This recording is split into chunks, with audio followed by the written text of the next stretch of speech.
inside him.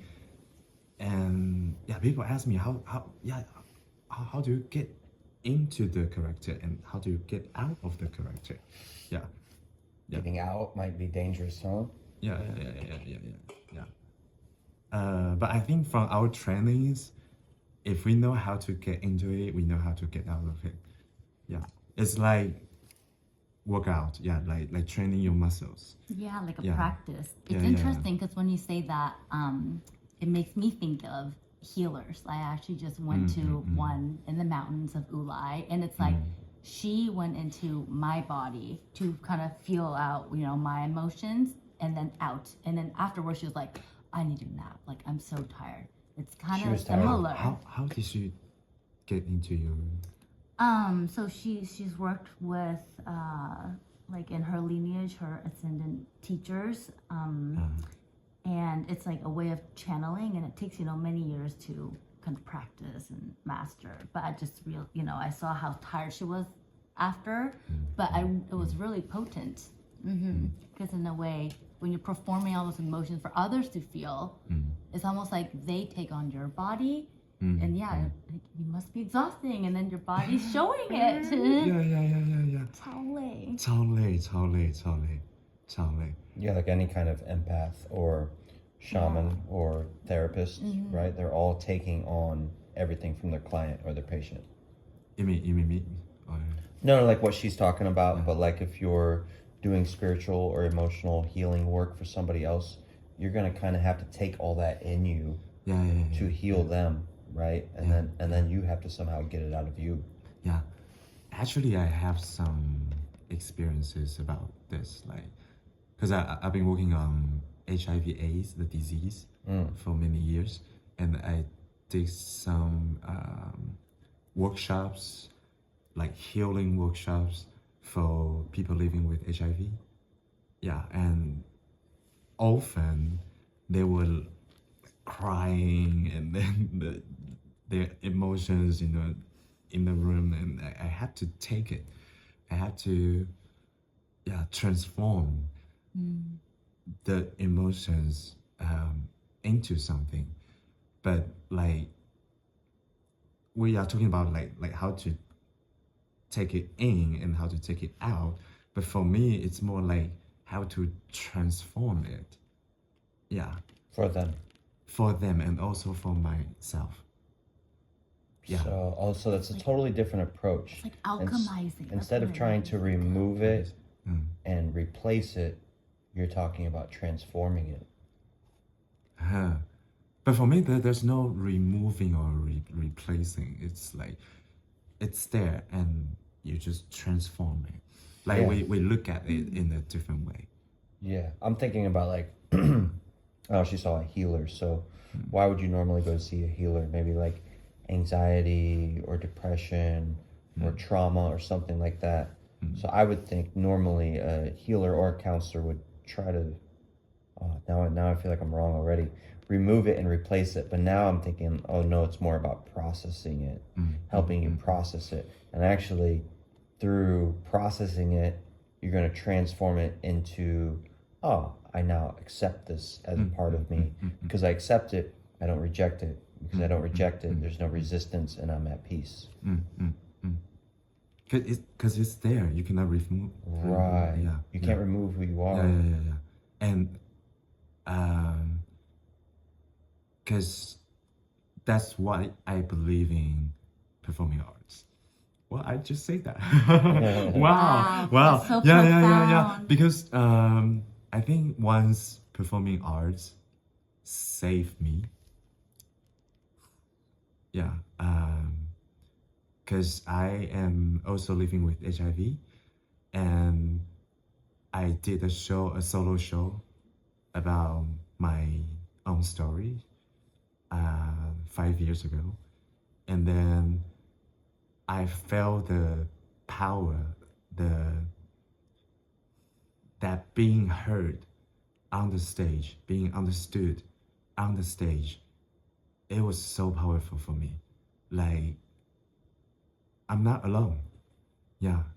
And on the stage, I could transform all my sorrows, all my pain, into something beautiful, into art. Yeah. So that's why later I wanted to give this power, this strength to people, to other individuals living with HIV. Yeah, so that's why I did lots of empowering workshops, yeah, to provide, to create a space for them to tell their own stories. Yeah. And of course, there was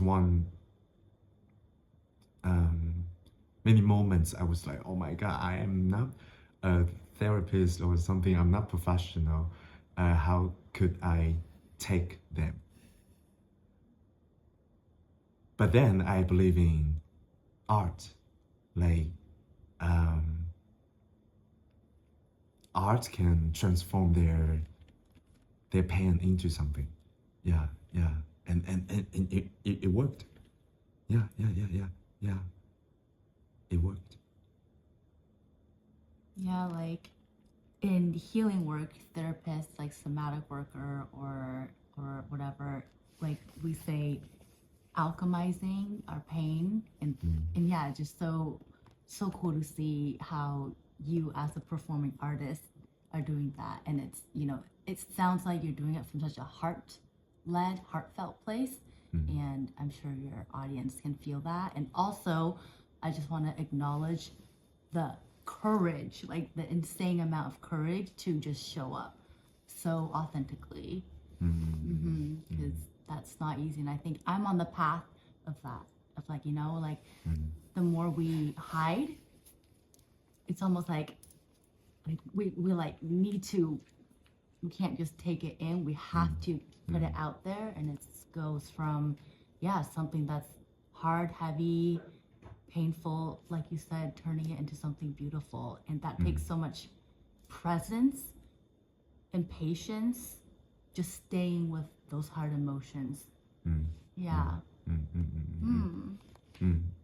It's not easy. It's not easy. No. Yeah. Now we're losing our host. Pee break. Pee break.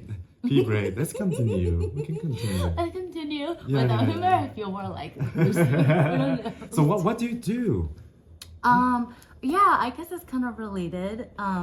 So I used to be a UX designer. Actually, what designer? User experience designer, making apps for kids. And then that was like a 9-to-5 job. I was a digital nomad. And then I quit and started the path of coaching. But when I was learning it, it was like I felt I was, you know, really discovering myself, and also healing comes out of when you are doing something, right? When you're discovering yourself, creating, or just in flow or movement.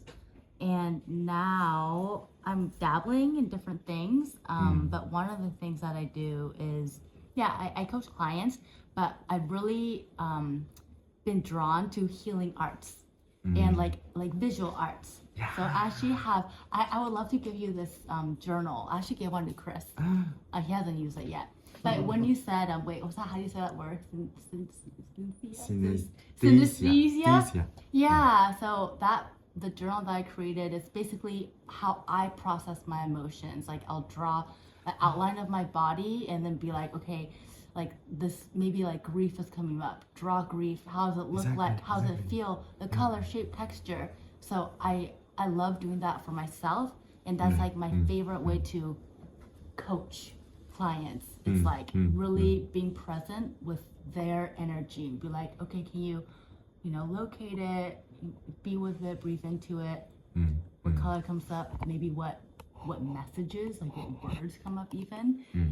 And then it's like bringing out the unseen, the inner world. Yeah. So it's really interesting what you do. It's like you're the art, and then people, it's like the opposite way, you know? I'm like guiding them to create it, and then you're like they're consuming it and they feel it. So it's kind of like that. No, I also did the kind of the same thing, like in my workshops. I make them draw. Can we do a collab? Hey, we should. We should. I see why you brought us together. Yeah. Because Because drawing is so healing. Yeah, drawing is so healing. And before we were verbal, we were visual, right? And it's like we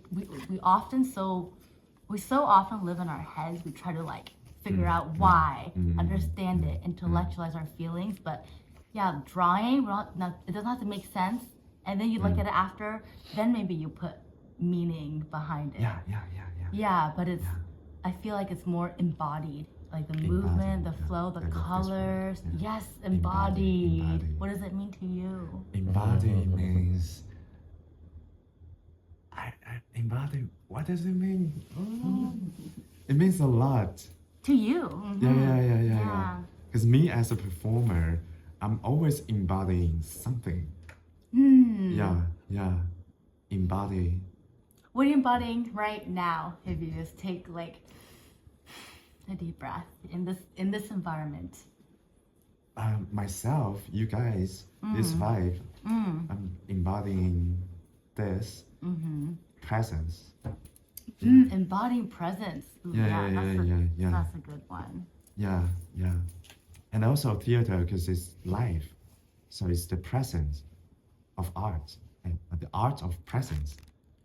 Wow, are you just coming up with that now? Art of presence. I love that. Yeah. When you perform, Yeah. it's the art of presence. Yeah, You're being yeah. present on stage in your body and with everyone watching you. Yeah. And all the eyes. Yeah. Can you like describe how that feels like when you're on stage? It's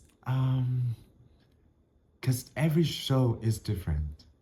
Yeah, because your own condition, maybe you're more tired today, maybe you are more energetic today, and maybe the audience, they are, I don't know, their energy can really affect the performance. Yeah, it's like a conversation between the stage and the audience. Yeah, so yeah, it's Working with different unknown energies. yeah. Yeah, such an art. Yeah. There's a word in Mandarin we say how to say 能量场气场气场量 like energy. Yeah 那个气对 And it's like the texture, like you feel the yeah energy. Each time you perform on stage is different. it's different and for me sometimes I feel the time is different. Like, what do you mean? Sometimes I feel, oh my god, the show is so long. What am I doing here? And it's so long. But sometimes it's like 1 second, pew, the show is done. Yeah. And for me, that's the most precious moment. Like, you didn't think about time. You just put yourself there on the stage. You perform with your body, with your energy, with your sensation, emotions. Being truly present. Yeah, presence. Yeah, this book I've Just been be reading, there. The Power of Yeah, Now, yeah, says yeah. all suffering is the result of perception of time, Yeah. past and future. And And when then you what- let go of the past and the future, you're present. Say that again? In this book, The Power of Now, it says suffering is the result of perception of time. When you're living in the past or you're living in the future, you're experiencing emotions of the ego. But when you let go of the past and you let go of the future and you're truly present, it's impossible to be unhappy. Wow. I'm paraphrasing. But, Wow. Really relatable, yeah. Yeah, so I mean, Time, passing of trying to time, catch presence. yourself every day and like, you're like, oh shit, I'm in the future. Oh shit, I'm in the past. And like trying to yank yourself out of that's very difficult. But when you're performing or when I'm running or like boxing is a great thing. When you have to be 100% on You can't think about time. Yeah. You have to be on. Yeah. And that's the only time you're like really, truly present. Yeah. And truly free, right? Yeah. When you're truly present, you're truly free. Free. Yeah. Free. That makes me think of like, it's when you're on stage, it makes me think like it's actually you practicing meditating, but you're performing as a meditation, because meditation can be in many forms. Gardening can be meditation. Yeah. Yeah. When do you feel you're free? Good question. Wow. I think like just as you say the word and I'm like, you know, connecting with it, then I embody it. Like, I feel free right now. Yeah.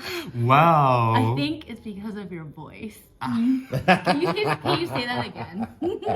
Say what? When do you feel free? When do you feel free? Oh.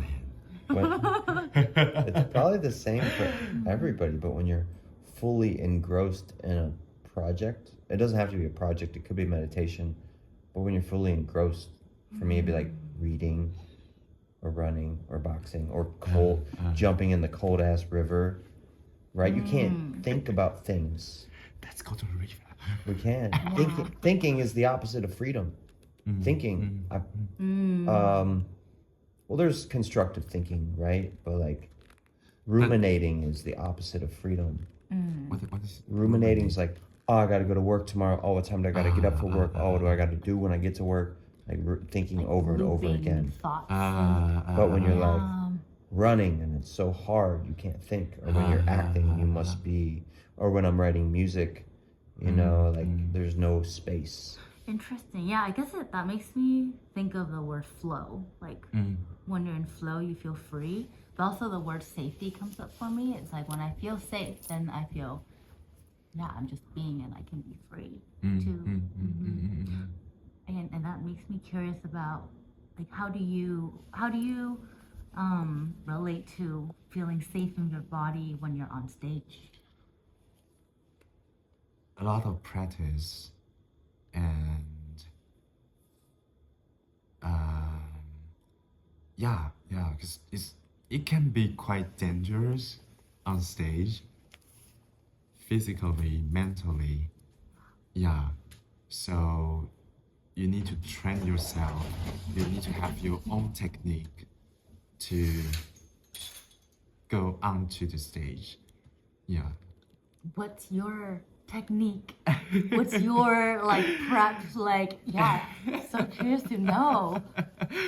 But you guys don't know, but like I'm famous for like burning myself, like giving myself 200% on the stage. Not this show. It's just so crazy. Yeah, this one was like very slow, very poetic. But usually I do shows like with 200% energy, and yeah, I just burning myself. And some of your more famous ones, like I read about in your biography. Which one? Oh man, I got all the notes, but they're in my phone, which I don't have right now. I want to get to all of that. I have a whole set of questions and things I want to ask you after reading your biography. I'm kind of letting Tracy take the wheel right now. But did I answer to the question? Then what's my technique to? Yeah, like feeling safe in your body, and then the technique to feel that safety. Yeah, I guess like I'm curious to know, how do you take care of yourself before and after? The warm up is really important for performers. Yeah, and different performers have different warm ups. Yeah, for me, like I have a voice technique, and also I do yoga to warm up my body, and the voice technique to warm up my voice. And I need to be 100% sure about my lines. Yeah, so I practice. And then the most difficult part is you practice, you prepare, but then you have to let everything go on the stage. Wow. we often say a good actor, the reason why he or she is good is he or she is not acting. The actor just be in the presence. The being. The being. Yeah. Free on Yeah. stage. So, well, there are many trainings, techniques. It's more like relaxing, how to relax. Yeah, relax Yeah. the muscle, Yeah. the jaw. Yeah. Yeah, and it's like, I guess if you look at performing not as like a job, like if you just go up there like, actually I'm just playing, I'm just like, being, that's, I think the perspective probably, does that help? Yeah. Sure. That makes me think of you going from rap to like singing soul. It's kind of like a, you know, like this efforting energy transforming into a more, you know, like flowy, expressive. Yeah, tell me, I don't know what you do. Yeah. That's one thing I do is I rap. Okay. I produce beats, which I've been playing guitar and African djembe for like 20 years now, I guess. And used to perform in the States. Used to have a band in the States, which helped me get through a lot of my heroin addiction, because I wrote like a dozen songs about that, and performing that really helped me transform my addiction into art, which seems strangely relevant right now. Very, yeah, alchemizing. Yeah. Through arts. And then after coming to Taiwan, I like started rapping by accident. I kind of realized that like I could take the same motions I do when I hit a drum, but do it with my mouth. And so I started rapping, and then recently I've been producing beats and then rapping over top of it. And then like a week or two ago, I was jamming and producing with a friend, and we made a beat. I was like, yo, pick up your guitar. Now play that beat, but play it on your guitar. And he did. I started rapping, and then the rapping started changing to kind of like singing. And then I was like, whoa, what just happened? He's like, that was soul, brother. And I'm like, damn. And I played it for Tracy, and she loved it. And so now I'm going to try to like start doing a little bit more singing along with the rapping. Yeah. I'm just trying to get like an EP together that I can release. So I got quite a few recorded songs now I'm proud of. Wow. Yeah, working on one. The one I'm almost finished with now is about an upcoming guest named Her that I sort of like, infatuationously. What does that mean? That's not a word, right? In fact, You know what I'm trying to say? Infatuationously fell in love with. Fell in love with through infatuation. yeah. Now it feels like I'm rapping. Yeah. That's what I do. But anyway, I fell really hard for this girl, and then I thought it was going to happen, so I manifested every night. I'm like believing in the power of manifestation. If I just write it, it will become real. Did that, and I thought it was, and then nothing happened. So I turned it into a song, and wrote a song about it. But now we're like friends. She's coming on the podcast soon. The song's almost done. And so shout out to her. You're going to sing on the song and be in the music video. Maybe this guy's going to direct it. It's all going to happen. Even if I don't get you, I'm getting a great, beautiful piece of art out of it. And I think like that's the best thing to do with anything in life. We transform. Positive or negative. Transforming. It's almost like transforming. it's like like Tracy. magicians. I mean, that's the best thing about something bad happening to you is what you can transform it into, what you can turn it into. Yeah. You can sit there and suffer. You can let it consume you, or you can use it as fuel for creation. Creating beauty. Yeah. Yeah.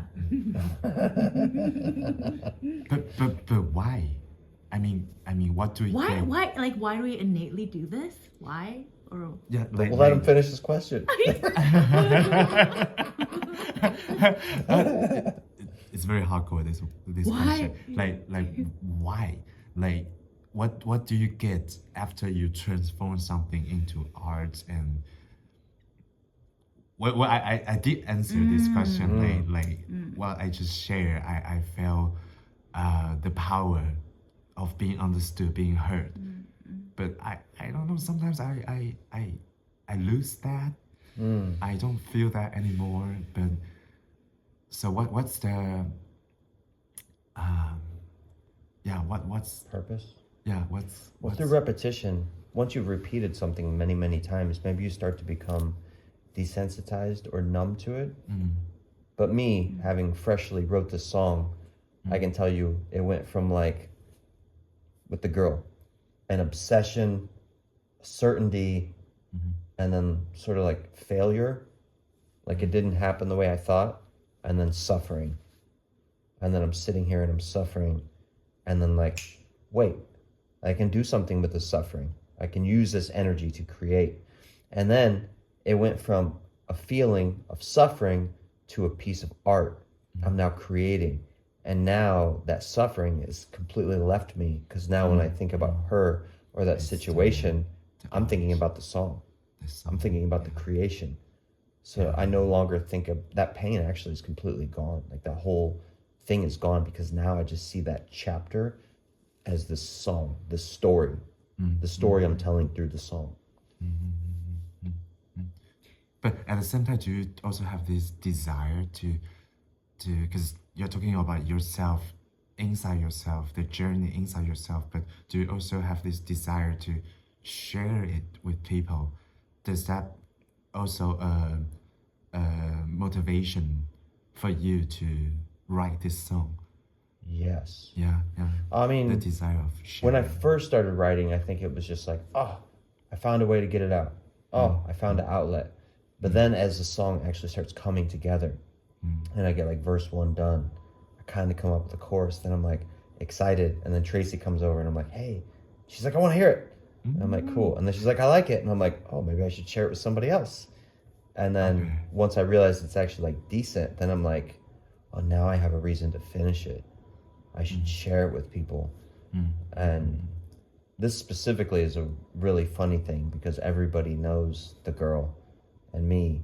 So it's just going to be, it's like drama, but it's also comedy, I think. I think there's a lot of comedy in this situation. Very anecdotal. What does that mean, anecdotal? I don't know what you're It's just so funny, because like normally erotic. this is something you would hide. Yeah. You would hide this. You wouldn't want anybody to know, But you're because you're just like an open ashamed. book. I'm like, You fuck just it. say I'm making a drop song. your I want names. everybody to know that I did everything to get this girl, and I didn't. And I'm telling everybody. That's freedom. Yeah, that's vulnerability. That's because we are prostitutes. Prostitutes are just like attention whores. Yeah. I want, because earlier you said a very profound why, and then you said, oh, I forgot what you said, but you're like, oh, what was it? The power of... It was You looked really Asian when you did that. I am Asian. Fuck you. You just did this with your As eyes. if you said that.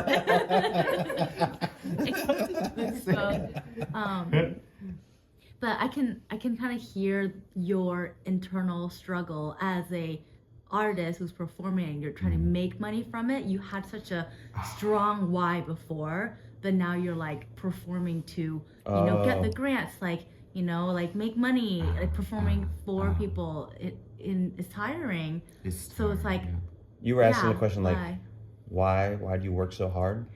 Or he was asking that. He asked you like why do you kind of just create, why do you want to share it? Yeah. But earlier he was expressing his, like, he was pushing himself, and like why, and then his answer was money. No, but he said like when he was when he moved all the pain from everybody and put it out there, like that was a why. In the workshops, that you could display this pain, processing, transforming it into beauty. That sounded like origin, like your initial why. And what's your why now? Because it changes, right? Oh, what's your why now as What's your opposed why to now? the past? That's a good question. That's why I ask why. What 'Cause what I do you don't- want yours The best way to be? understand yourself is by understanding other people, eh? Yeah. Because cheers. You still got? Do you need anything? I do. And like we can. Have Oh a yeah, food okay. break? Do you want? Yeah, we can take a break for sure. Let's take a break. Really? Okay. Yeah, because we're about to get. I want to know your why. We're about now. to. Can I coach We'll be back soon for the Next- why. Next episode, we're gonna tell you why